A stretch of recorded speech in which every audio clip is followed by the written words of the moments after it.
everybody, and welcome to our next edition of Tabletopper of the Month with Riley Blake Designs and Material Girls. This month we are working on the Sewing Days pattern by Janet Wecker-Frisch, and it features applique.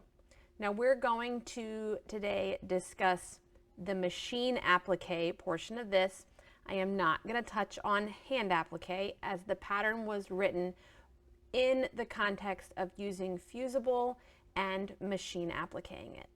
We're also going to talk about a little bit of hand embroidery today, and we will talk about a few options for your different types of stitches for your machine applique, as well as different options for quilting this project. So grab your pattern, grab your kit, and I'll meet you over at the cutting table for starting to prep our applique. All right, let's take a look at the pattern first. So the first 5 pages of the pattern reference all of your cutting information, your piecing instructions for the one-pieced block, and assembly information. So I would work through cutting all the required cutting for this project. So that will be, for the most part, the important cutting pieces are your background and your sashing. Everything else in the kit is going to be for your appliques. You can leave it as whole pieces, or if you'd like, you can cut it into the suggested sizes in the pattern. You will also need to cut the yellow painter's palette. That will be for our piece block, but everything else in there will be done with applique. Now, pages 6 through 17 are going to be our applique pattern pieces. Now, some of the pattern pieces are larger than an 8.5 by 11 sheet, so they have given you a line telling you where to join. So you can do a couple of things. I like to use a light box. That's what I'm using here, okay? So that I'm able to see through the paper, and I can join up my pattern along the line where they say to join, okay? Once I have that aligned, we will put some tape there to hold this in place, okay? And ultimately, what you really want to look at more than anything, this up here doesn't match. This is what you're joining. So you want to make sure that the pieces that overlap into the second page are aligned. You could, if you wanted, trim up close to that line so that you can see your pattern piece underneath, or leave it whole. It's completely up to you.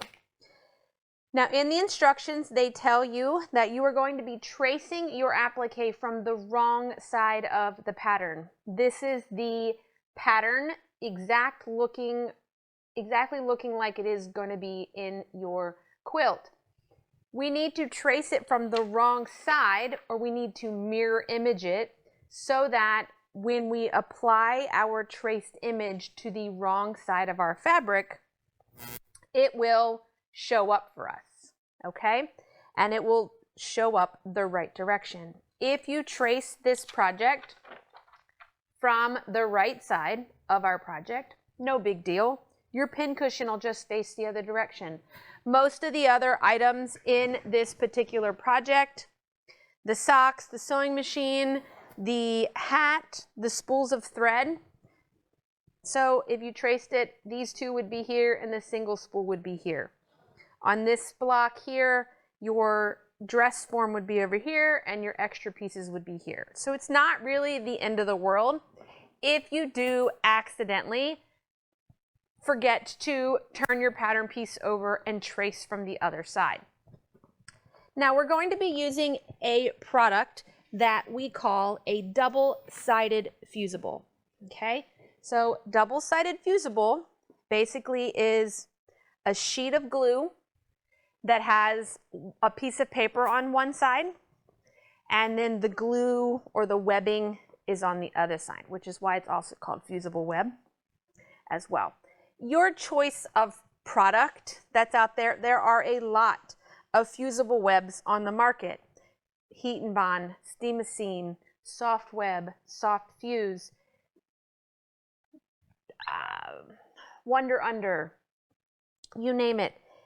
Experiment, try different projects. Because this one does have a lot of overlapping pieces, I prefer to use a very light weight fusible. Our project is done using a product called Soft Fuse, and it comes in, we sell it here in the store by the yard. I think it's a yard, 36 inches tall, and then you can buy it quarter yard, half yard, however you want. Most other fusibles come about 20 inches tall by the yard. As crazy and buy a ton of it because it can get old. And what happens when it's older, the fusible will start separating from the paper, and you'll just get more frustrated. The glue may not activate as well as you want it to be, and that type of thing. We're going to take the fusible web. So here I have a piece of Soft Fuse, and I have the paper side up, okay? This side, I can peel it off here. You may be able to see, there's the fusible, okay?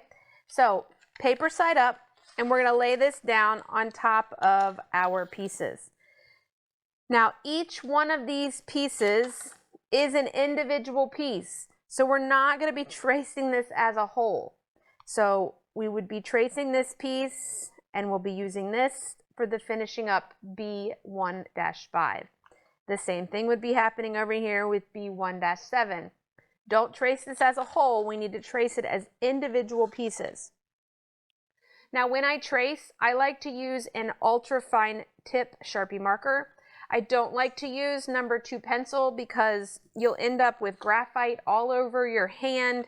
When you go to iron this in a little bit, you'll end up with graphite all over your iron.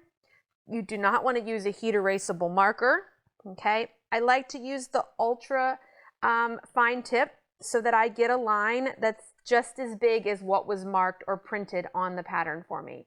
You don't want a real thick marker, so you don't want to jump here to the original Sharpie size, because then you're going to get a much bigger line, which means where do you cut when you go to cut this out? Do you cut on the outside of the line, the inside of the line, down the middle of the line? Who knows? For this particular project, it ultimately wouldn't be a big deal, but some other applique projects, if you don't cut it the right size, things are not going to fit together.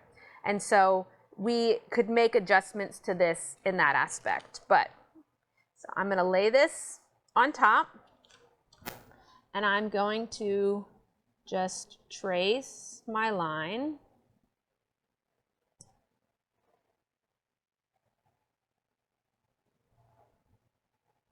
And I'm going to give it a number. Okay, so you can see there's B1-5. So that's block 1, piece 5. I'm going to slide it over a little bit so I can get myself just enough space to be able to cut these apart. And I'm going to trace the neck shape. Okay.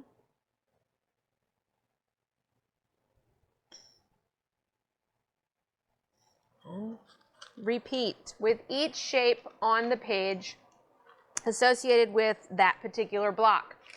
Now, on the pages, you're going to see some of these pieces that have dashed lines. Don't worry about those at the moment. Those dashed lines are going to be hand embroidery, or I'll show you a technique on the sewing machine to do it and not have to pick up a hand sewing needle. But you do not need to trace those dashed lines, just the pieces that are labeled with a number. You will be tracing onto onto your fusible. Now, you're like, okay, Amy, but I don't have any clue as to where these numbers go. That's when you're going to reference back to your sheet of paper. You can find the number and then fuse it to that particular color fabric. Okay? So I'm going to get this out of the way. I'm going to rough cut this out of my fusible. So when I rough cut it, I'm just going to roughly cut around the edge. I'm going to cut it off of my paper, and I'm going to cut these apart. I am not going to cut on the line, okay? No cutting on the line. Turn that light table off here. And we're going to get our ironing board out. Better really get a new clean cover here. We are going to take the appropriate piece of fabric and we're going to lay it on your table wrong side up, okay? So I have a piece here. Now this is a batik. There is no right or wrong. It's your choice, but if we were working with the fabrics from the kit, here is the fabric for the hat and the dress form in the sewing machine. I would be laying this on the ironing board wrong side up, okay? Because this is where we want to take our shapes. We're going to lay them on the fabric, paper side up, okay? Let me cut, I don't need this extra on here. I'm going to cut that off because I'd rather have a bigger scrap piece of fabric that didn't have any random fusible applied to it. We're going to place those down. I'm going to take my iron. Now, depending upon your fusible, pay attention to the instructions. It'll tell you what setting your iron needs to be on in that aspect. You don't want to over iron it. Over ironing it will basically deactivate the fusible and then nothing will stick. So you just want to iron it enough for it to attach. I'm going to just rough cut this out of my fabric.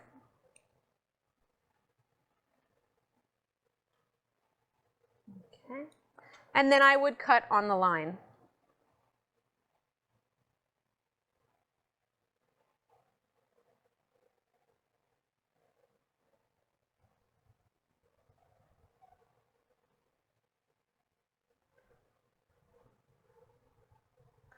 Now, this project calls for you to cut your backgrounds at a 10.5-inch square. Once you have it cut and fused, all your projects fused and then appliqued down, you are going to trim this unit down to a 9.5-inch square. So when you are cutting out your fabrics, you may have a couple of blocks, if you can squeeze it out of the width of the fabric, that you have a little bit of selvage in. It's okay, because we are going to cut off a 1/2 inch all the way around the block once we have stitched it into place. Okay? Now, once you have all your shapes cut out, now I would do this block by block. So I would do everything I needed to do for block 1. I would not sit down and trace and try to cut everything for every block. You can, I just prefer to do it this method. Now we need to get these shapes on to our fabric in the right location. Now you may have an applique pressing sheet at home that you could lay down over top of this particular piece of pattern piece, and that would allow you to see through it as well. I don't have an applique pressing sheet here in my possession. Oh, yes I do. Hold on one second. I do have one. So, applique pressing sheet. It's basically kind of Teflon. We can iron applique pieces to it and then peel them off. But mostly we're using this to kind of protect our project or protect our paper. Now, it's up to you if you can see through it or just use your background fabric, okay? We are going to kind of roughly get these in the general location as to where they need to be, okay? Now, you could also do it this way. So I'm going to take my background out for a moment. Now I have my applique pressing sheet on top of my pattern piece. I have these leaf pieces. I have these pieces of my pin cushion that all would need to be together. So I'm going to fuse that all right this second just these two pieces because that's all I'm going to cut out to show you. These pieces, we would peel the paper off. And now a lot of people, when they are dealing with fusible applique, will want to sit and pick at the corner to try to get the paper off. On some things, the paper is going to come right off, depending upon your fusible, but don't pick at the edges because then that kind of creates another raw edge, whereas right now you've sealed all the raw edges. We've sealed it. So if you can't get the paper to release from your applique easily, take your piece, just take a straight pin. Lightly drag the straight pin over that to score the paper. And then we can grab a hold of that from the inside and very carefully peel that off. And I didn't have to touch the edge of my applique. I'm going to put that down in place. I'm going to peel the paper off this one. I'm actually going to put this one down and I'm going to slide it over just a touch. Now, I know I didn't, okay. And then just position this to the best of your ability here.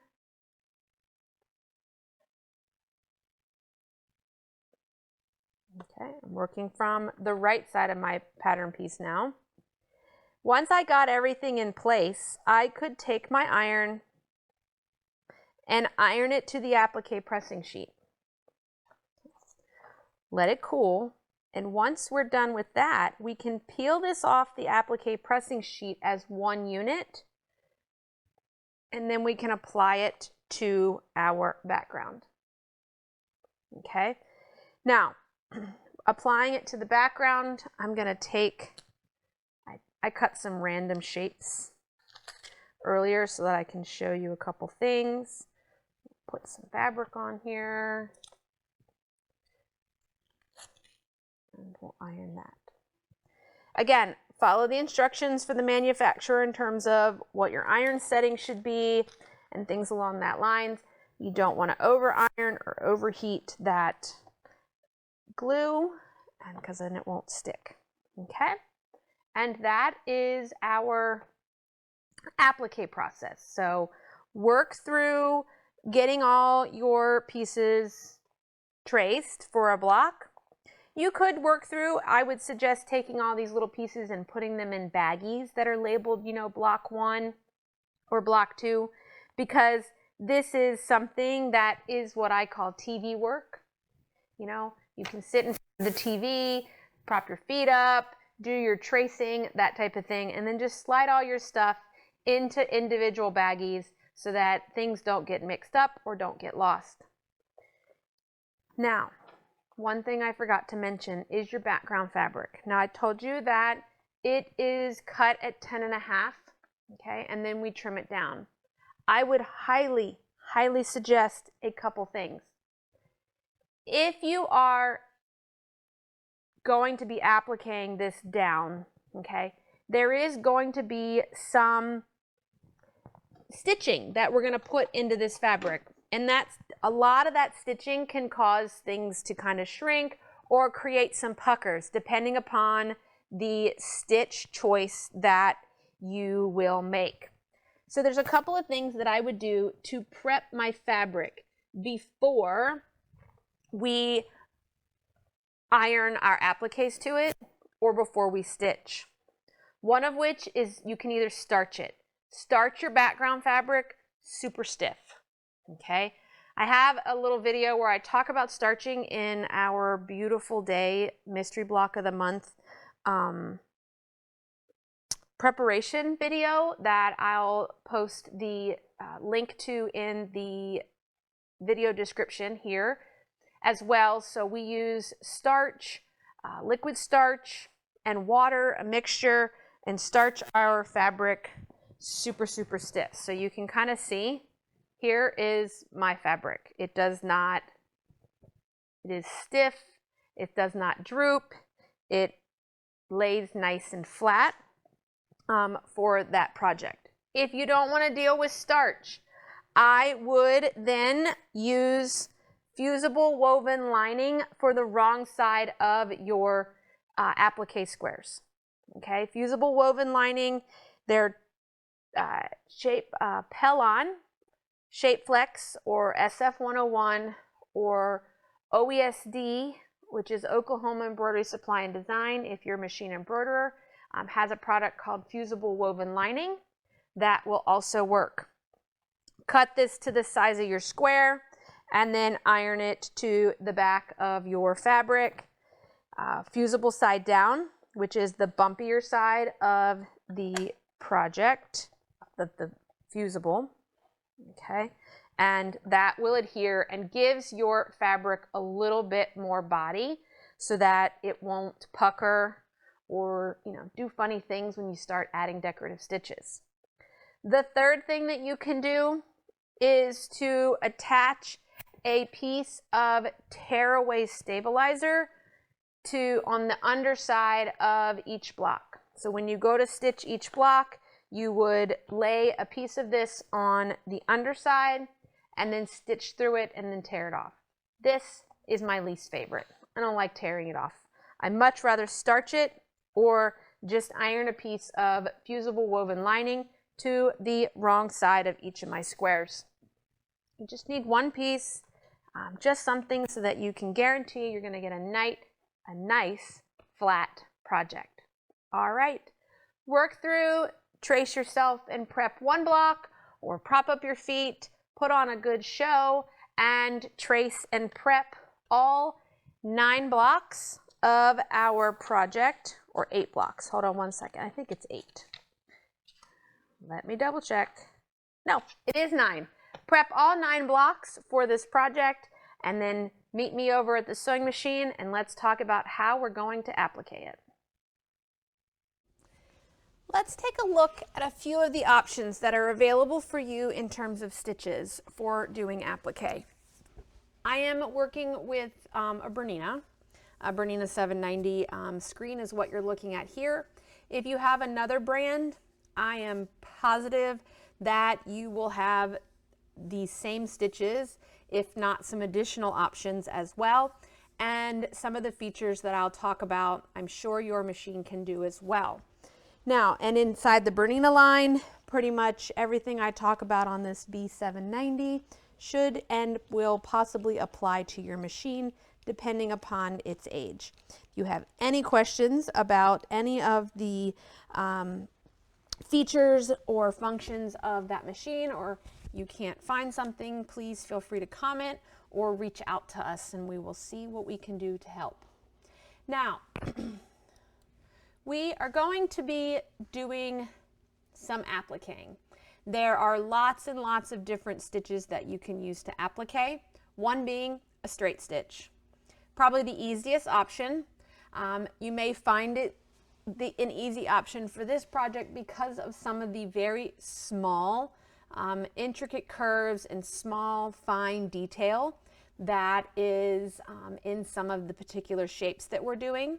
So a straight stitch, your choice of stitch length, usually I drop it a little bit smaller than the standard default, but usually just down to about 2, 2 1/4, not much smaller than that.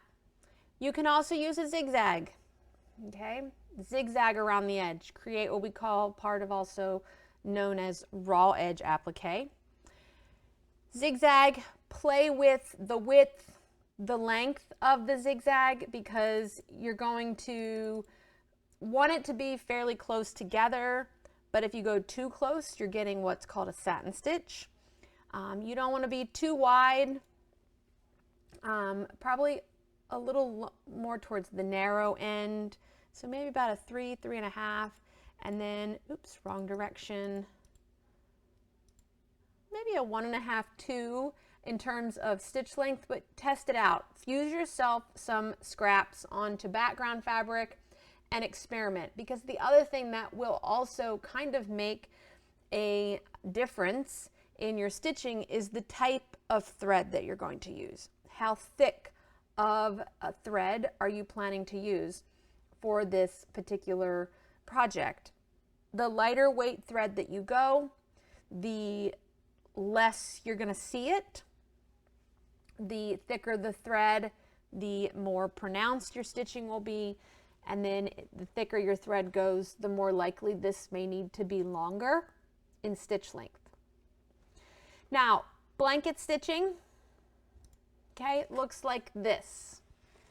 In the world of blanket stitching, we have a straight line that kind of generates down the right-hand side, and then it looks like a ladder that shoots off to the left.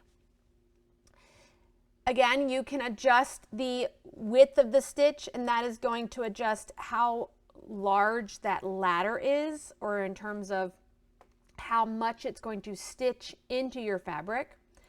And then your length is going to adjust the space between those ladders.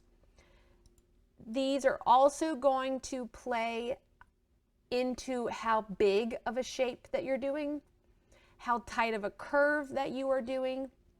So there is not a one size fits all blanket stitching option or size. It just becomes thinking about, if you're having to do a very small circle, you're not going to be wanting to be doing a giant blanket stitch in that very small circle to the point that this ladder jumps from one stitch from one side of the circle to the other. So you may find that you need everything to be smaller just to be able to catch the edge of the applique fabric. Now on some Berninas, you will be looking at it, you may think, well, I have a 1329 and this 1330 looks the same. 1330 is a double blanket stitch, okay?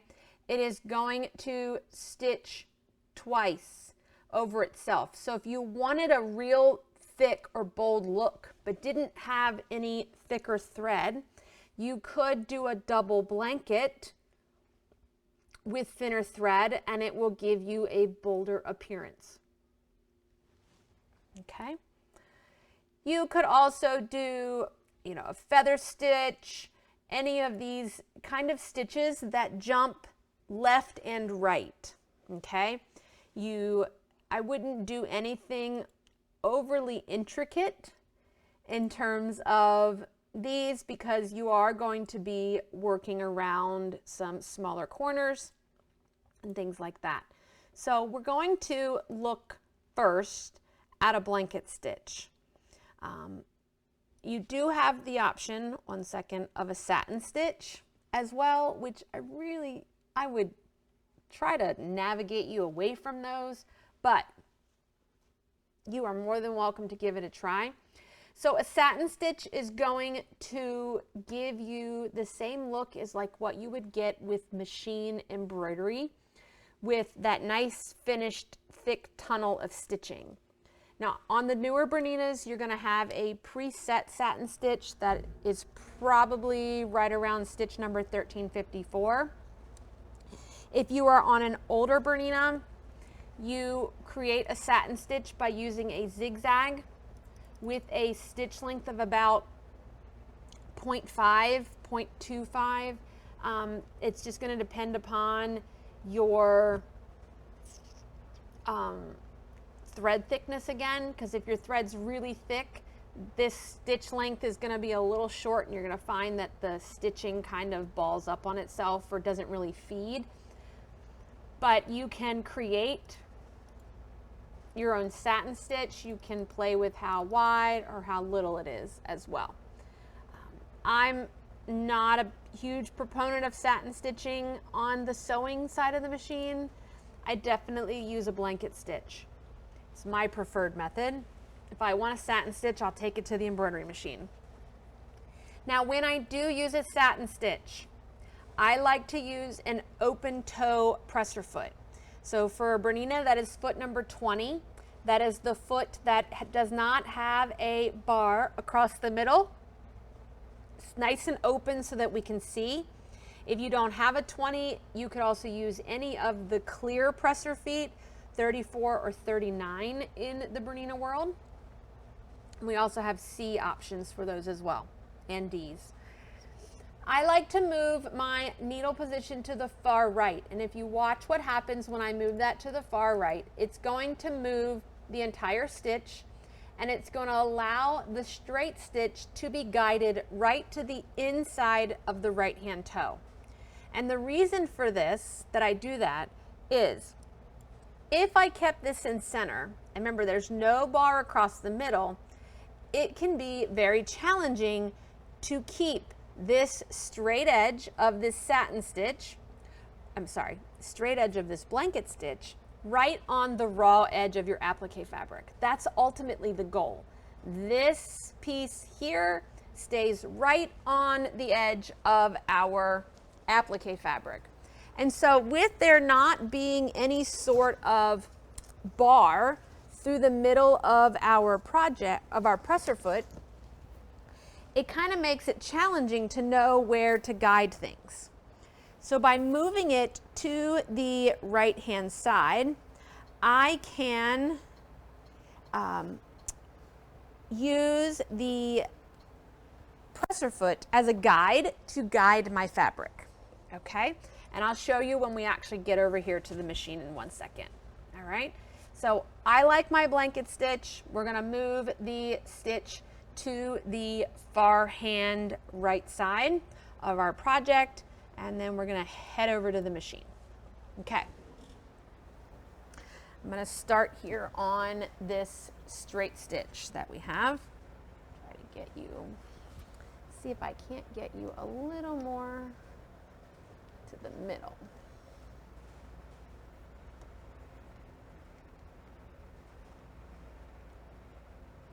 Okay.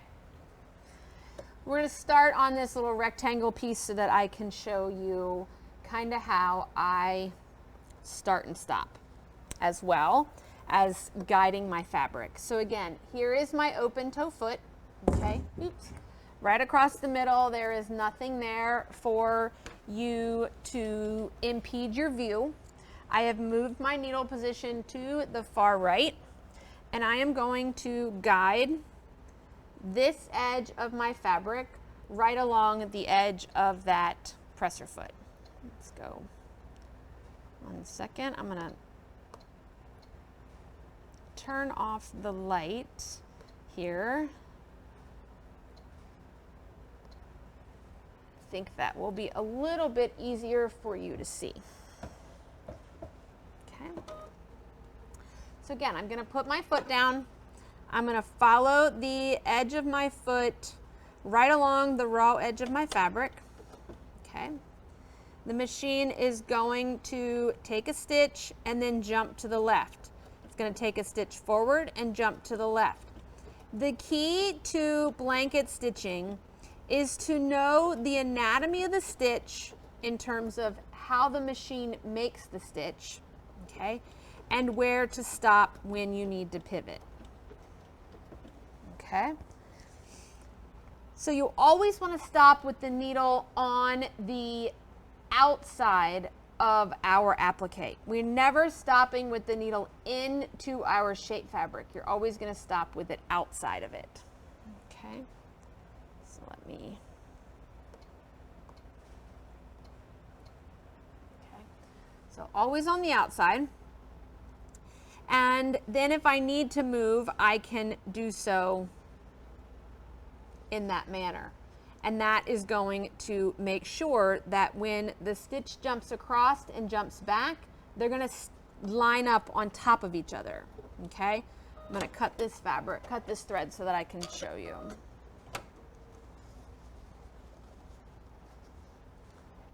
There is the goal, okay?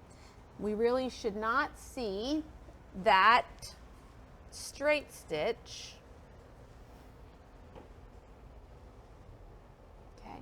You really should not see that straight stitch, but right along the edge, and the overall goal is to just see the ladder jumping into the fabric. So we're always going to stop with our needle in the main background fabric, because again, if we stop here and pivot, the next thing the machine is going to do is jump back out, and then these ladders won't stack up on each other. Okay, it'll look like a V instead of just looking like a straight line. Okay, so let's stitch here. Now I am using a 28 weight thread for this, just so that you can see. I'm going to start here. I'm going to stitch. Now I'm coming up to the corner. I'm on the straight stitch forward, so I'm actually going to shorten my stitch length a tad so that when I jump, I can jump and I land right at the end of the fabric. I'm going to rotate my fabric. It's going to jump over and come back right along the edge, and then we work forward. Now I have a 28 weight thread on top, and I have a 50 weight in my bobbin, and I can see some places where my bobbin is coming to the top of the machine. So everyone has the ability to adjust their upper tension, and you may also have the ability on most of the machines to increase your bobbin tension. Okay, so for all of you with the world of Bernina, you have a couple of things. So on the newer machines, you may have a gold bobbin case. That gold bobbin case is going to increase your bobbin tension so that it pulls tighter on your upper thread to help pull your fabric, pull your thread down to the wrong side. My Bernina 8 series owners, you would thread your lower bobbin portion of the machine like you were going to embroider with that extra little step. For my Bernina machines that have this style bobbin case, okay, let me show you.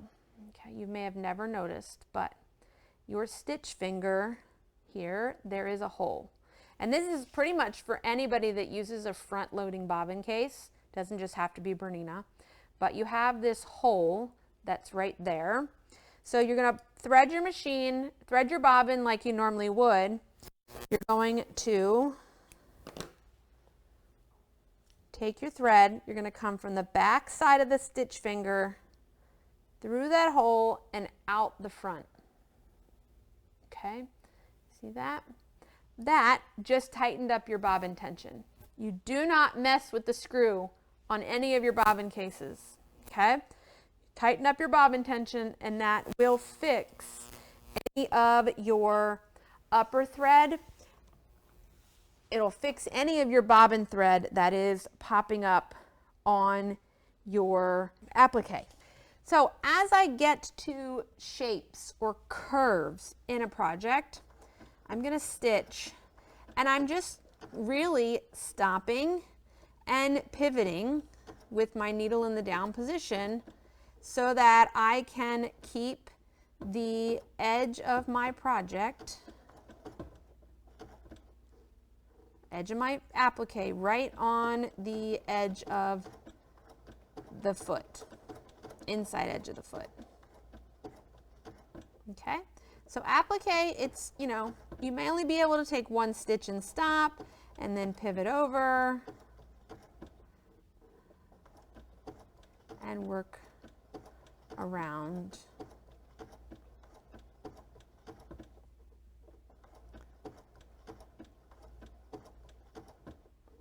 Okay. Let me get around this shape and then get back up towards the beginning so I can show you how I start and stop.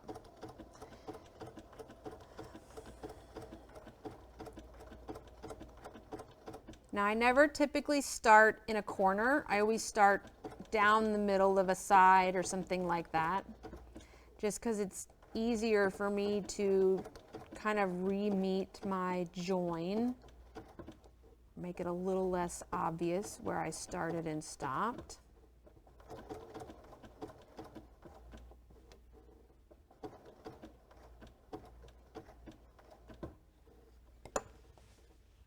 Get this.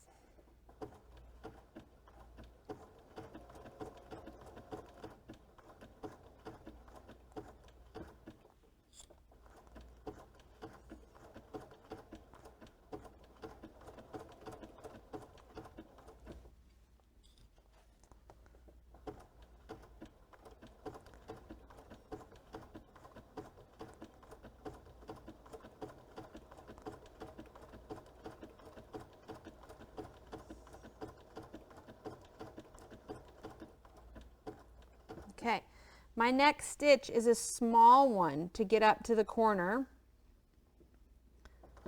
Okay, so if I felt like I needed to adjust my stitch length, I could. You could have taken a manual stitch.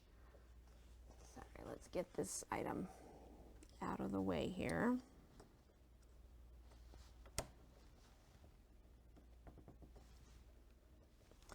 Okay, so there I am. Jumps over, come back down. So I'm working back down towards where I started.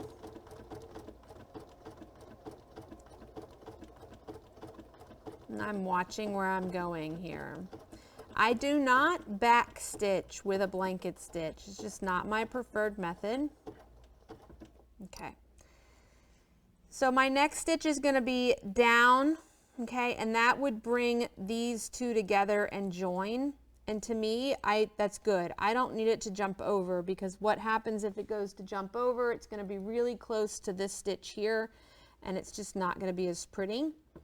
So I'm going to take that stitch forward, and we will tie a knot. Now, depending upon your machine, depending upon your brand, the machine will do a couple of things. I prefer to tie my own knot, because the knot functions on the machines will require you to finish the repeat of the stitch, and sometimes that may not be where you stopped. So I like to switch back to a straight stitch with a very small stitch length, like 0.3, 0.2, tiny, and do what we call packing the stitch. So, and I want to do that, not like that. I want to do that also with my needle moved to the far right. So I'm going to go to a straight stitch, move my needle to the far right, shorten up the stitch length, and the machine's going to take a couple stitches. You know, you go with 4 or 5 stitches as far as you want, and then you can cut your thread. If you prefer, you could pull your bobbin thread to the top, manually tie a knot. It's up to you, but my itty bitty stitching is right there, and it's not going anywhere. Okay, so that's how I tie a knot. So you can see everywhere you see that little white dot, that's where my bobbin thread came up. So I would just increase my bobbin tension on this, plus I have 28 weight in top and I've got a 50 weight in the bobbin. If I changed my bobbin to a 40 weight, that would probably go away. But because it's so light in the bobbin and so much heavier on top, they're fighting each other. Okay, so that is applique, okay, with a blanket stitch, so that you can see a little better here. Okay, now let's talk about straight stitching. Okay, because some of these you may prefer to do a straight stitch on, and then when your quilt is quilted, you could do some additional stitching to help hold things down in that element. So for straight stitching, I'm going to go back to my original straight stitch. I'm going to switch out to you could do a 1/4 inch foot, you could do a clear presser foot. It's completely up to you, but I'm not going to use my 20, okay, because for me, that doesn't give me that middle guide that I really, really want. Okay, so there's a couple of feet that we could use. I'm going to look at foot number 23 on the Bernina, which I will change the camera here in 1 second. So 23 is an applique foot. It's a cleared sole foot, very short toes, okay? We're back at a straight stitch, and I want to leave my needle in center. Because with my needle in center, that's going to put me right there at the edge of my fabric. Now, depending upon your foot, we can move our needle position to the left so that we follow the applique in the center of the foot, and the machine is going to stitch to the inside. Okay. You will also find foot number 39 or even 34 on the Bernina is a clear foot. Okay, you can see there is a marking right there in center that you could follow the edge of your applique on. Okay, so if I put the edge of my applique right there at the center of my foot, and I'm going to move my needle position, we'll start with 2 positions over. We don't want to be too far into the fabric because then this edge, if it peels up, it's really going to give you a raw edge. Okay.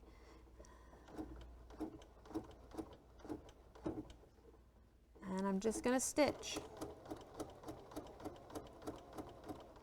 keeping that lined up.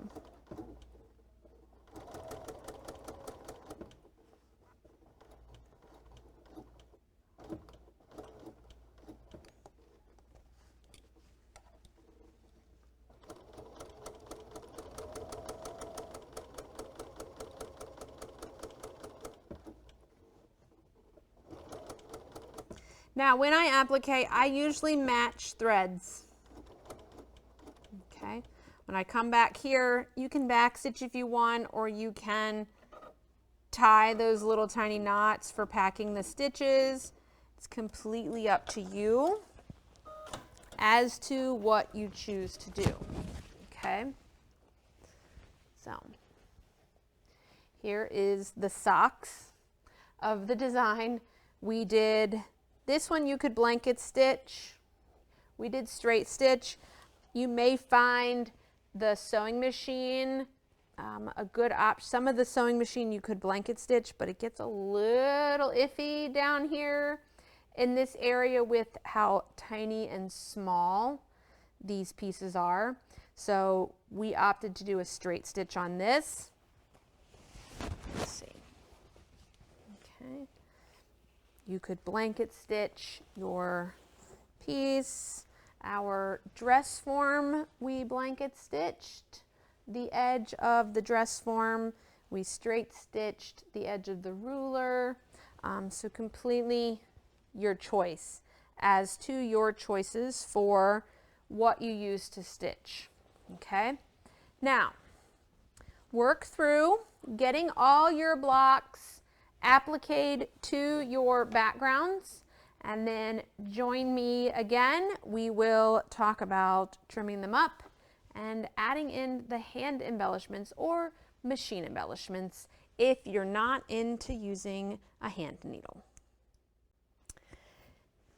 Now, once your applique is complete, we need to come back and put in our lines for the hand embroidery portion. So you're going to take your pattern, you're going to lay your block on top of it, and you're going to do your best to get things to line up to where it should for your project. So I'm going to do this. Maybe hard for you to see, but I can see it. I am going to use at this point a water soluble, heat erasable, some sort of marker that you won't see. Some people do like to use a permanent marker for these steps that match the color thread that you're going to be stitching with, but for me, if I don't keep directly on the line, I can iron it away or wash it away. I'm going to go through and I'm going to mark all the lines with the marker. Okay. If you don't have a light box to be able to see through, a sunny day, put your block, tape it to a window, put your pattern to the window, and then tape your fabric in front of it. And that should be enough light for you to be able to see through to kind of visualize exactly where you need to put those particular lines. Now, hand embroidery. We're going to be doing these lines with a back stitch. For me, needle of your choice, whatever needle that you can hold in your hand, you can see the thread, it's up to you. It's also up to you as to whether you're going to use 2 strands of thread or 3 strands of thread. It's up to you. I'm using embroidery floss. This is 6-strand floss, and I'm going to opt for 3 strands of it. I've cut myself a piece about the length of my arm. So from fingertip to elbow, you don't want a piece much longer than that. Any longer than that, then you're going to end up with knots and you're not going to be happy. Okay. I'm going to grab 3 strands in one hand, 3 strands in the other. And I'm going to pull them apart. Okay. And then we're going to get the other, get your needle. And we're going to get that threaded.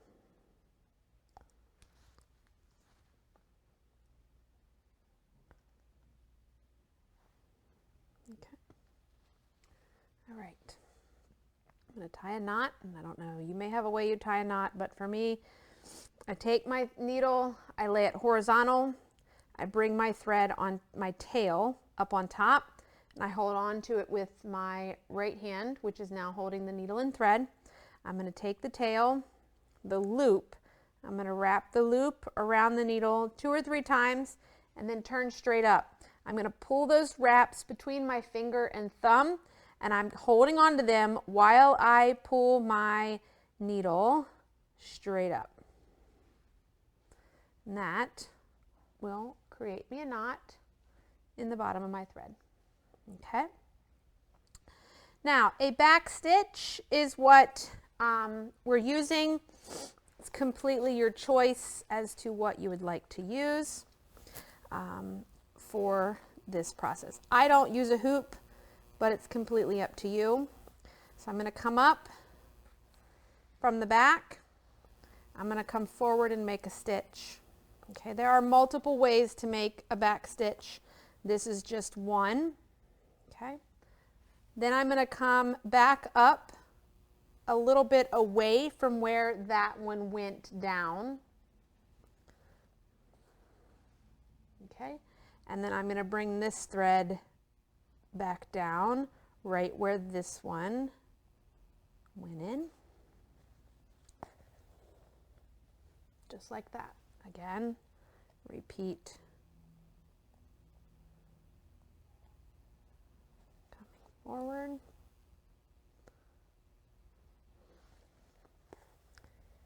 And come down. Okay. Now for some, that may feel a little backwards. And so for me,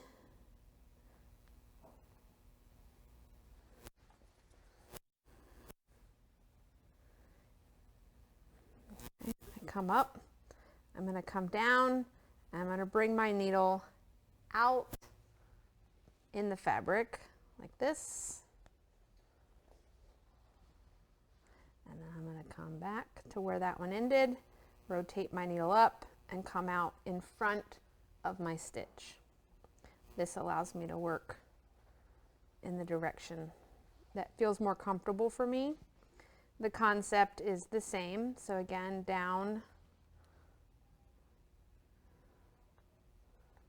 rotate, and come out.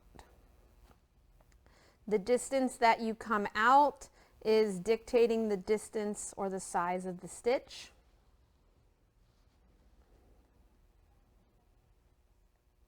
So smaller the stitch. Okay, and that's a back stitch. Now, if doing this by hand is not the thing you want to do, maybe it's not your cup of tea, not a problem. It's not many of our cups of tea. We can come back to the machine And most sewing machines have a triple stitch on them.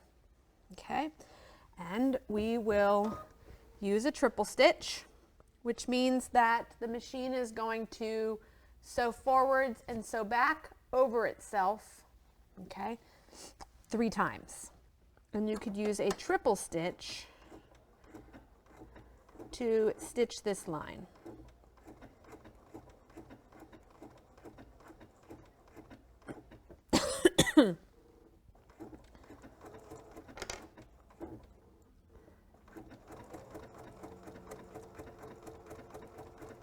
Again, use a presser foot. That will allow you to kind of follow the line, give you an identifying mark. I would definitely work with a shorter stitch length, okay?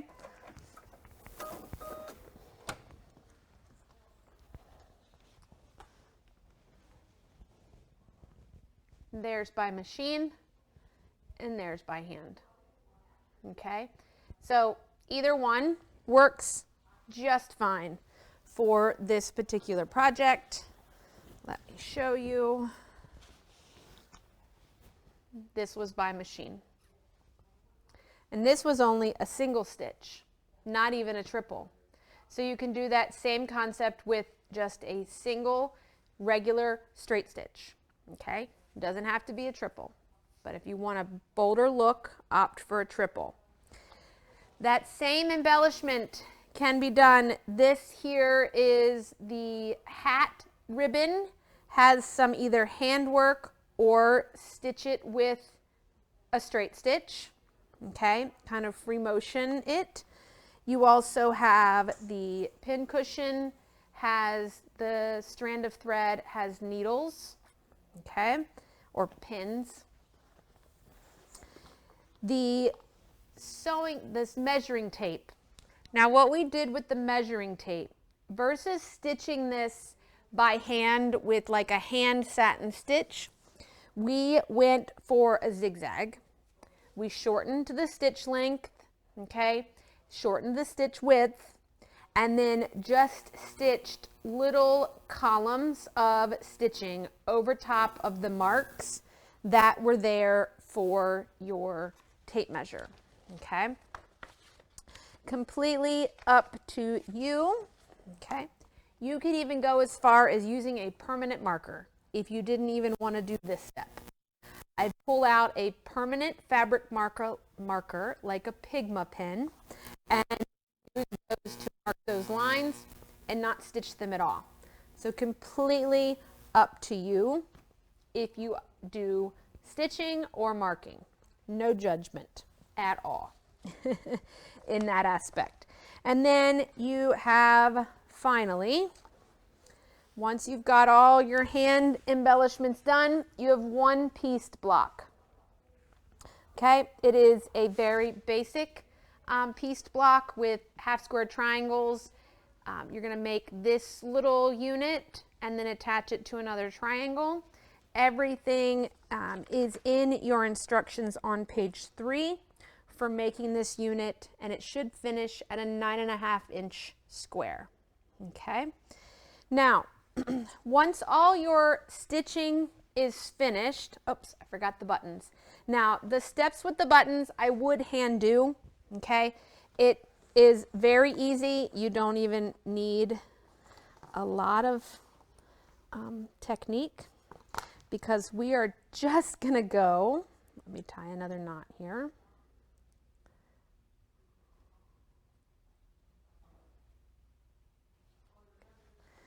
So with the buttons, get my hand under here, you're just going to come up through the center and then down through another hole, and then you can come up through the other and down. Okay. And so you're just giving the buttons the appearance that they are stitched, okay, stitched on. In the pattern here, the picture image, there's lots of different ways. You don't have to do them all basic, but it's very easy. You don't have to have, or you could do it by sewing machine. Nothing saying that you can't just stitch your lines there or leave the buttons just like they are. They just aren't sewn onto anything yet. So it's completely up to you as to how you finish your buttons. Once all of your stitching is complete, you are going to trim down your blocks to 9.5 inches square. Okay, so the way that I would do that is I would find the middle of each block. Okay, so your block right now is a 10.5 inch square. I'd fold it in half, find center, and then we want this to be 9.5, right? So you've got 9.5 in half, okay, is 4 3/4. So I would measure 4 3/4 from center to the right and trim. 4 3/4 to the left and trim, and then do the same, provided that you got this positioned where you want it. Okay. The thing to pay attention to is that you leave yourself at least 1/4 inch from the edge of any of your designs so that you don't lose them when you get yourself pieced in with your sashing. Okay, so the side squares are 9.5 inches square. The, one second, center unit will be, okay, the hat is 9.5 by 5.5, so 9.5 wide, 5.5 tall. And the dress form is going to be 9.5 wide and 13.5 inches tall. Okay, and then everything else is a 9.5 inch square, okay, for this project. Once you have your blocks trimmed down, we're going to add sashing. Okay, so we will begin to assemble the units according to the layout here in page 5. Okay, directionality arrows for pressing have been put in the pattern for you. Okay, and just make sure that you've trimmed everything to the appropriate size. Okay, now let's talk about quilting here.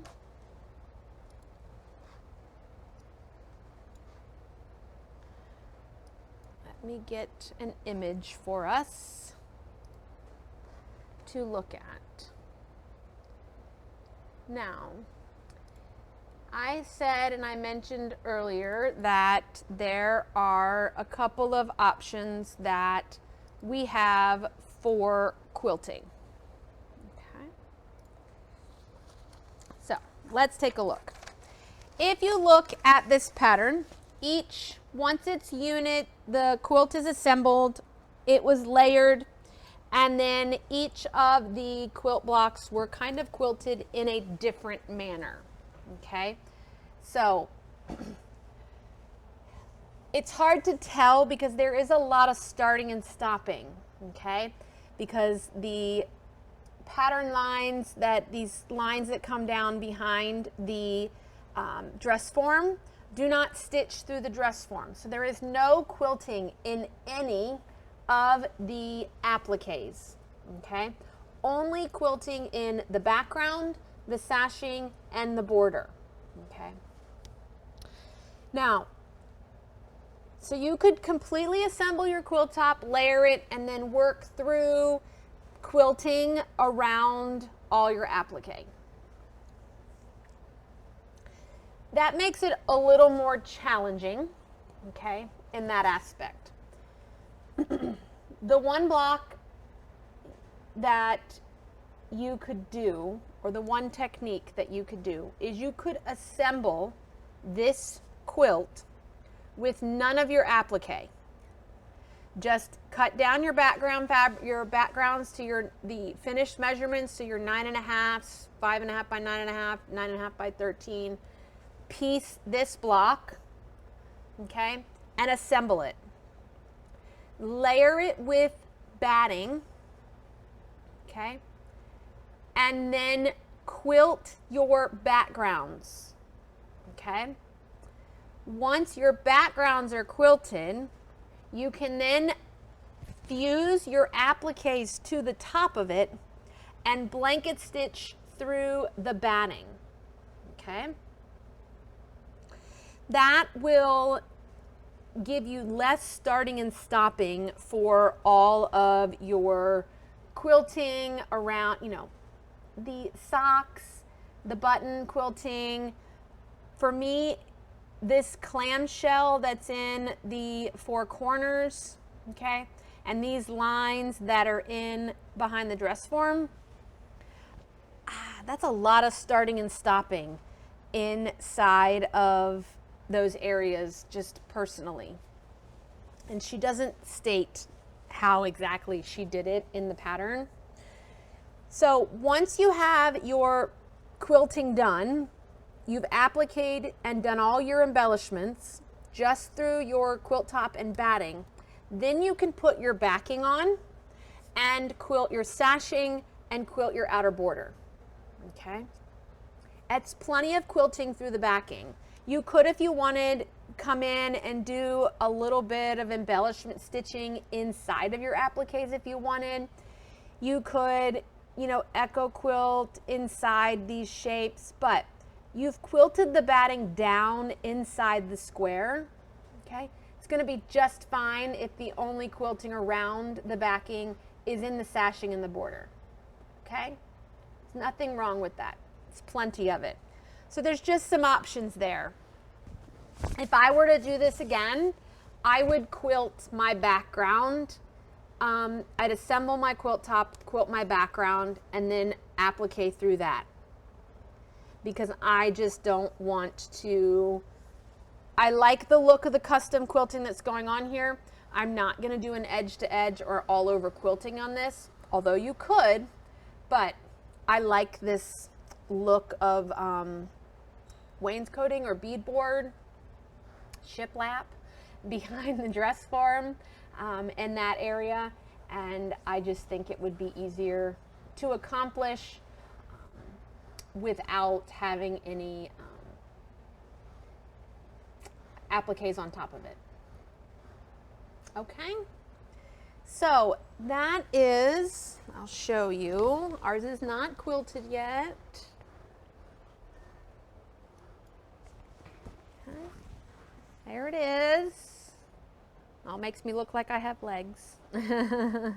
So there's this month's table topper of the month.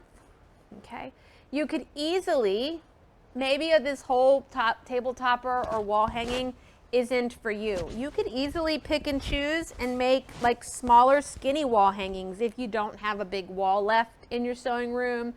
These could easily be blocks, individual pillows, or something like that if you have enough space to have a couch in your sewing room and that type of thing. So you may find that as an option. Well, I hope that you enjoyed this month's lesson for your table topper of the month.